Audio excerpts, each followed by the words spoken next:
આણંદ જિલ્લાના ખંભાત શહેરમાં એક જ કોમના બે જૂથો વચ્ચે અથડામણ સર્જાતા વિસ્તારમાં તણાવનો માહોલ સર્જાયો હતો. નાના બાળકો વચ્ચે થયેલી સામાન્ય બોલાચાલી બાદ મામલો ઉગ્ર બન્યો હતો અને મોટેરાઓ વચ્ચે ઘર્ષણ થતા તોફાની તત્વોએ વિસ્તારમાં પથ્થરમારો કર્યો હતો. મળતી માહિતી મુજબ ખંભાત શહેરના જાગનાથ મહાદેવની ચાલી વિસ્તારમાં આ બનાવ બન્યો હતો. અહીં વણકર સમાજના આશરે 20 જેટલા ઘરો આવેલા છે. આરોપ છે કે ચુનારા સમાજના 100થી વધુ લોકોનું ટોળું વિસ્તારમાં ઘસી આવ્યું હતું અને ઘરો પર ભારે પથ્થરમારો કર્યો હતો.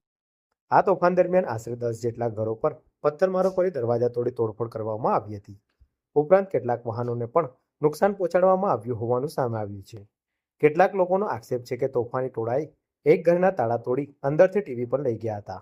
નાના બાળકો વચ્ચે થયેલી સામાન્ય બોલાચાલી બાદ મામલો બિચક્યો હતો અને તોફાની તત્વો બેફામ બની વિસ્તારમાં હુમલો કર્યો હતો. ઘટનાની જાણ થતાં પોલીસ તાત્કાલિક સ્થળ પર પહોંચી હતી અને પરિસ્થિતિને કાબૂમાં લેવા કાર્યવાહી કરી હતી. હાલ વિસ્તારમાં પોલીસ બંદોબસ્ત ગોઠવી તણાવને કાબૂમાં લેવાનો પ્રયાસ કરવામાં આવી રહ્યો છે.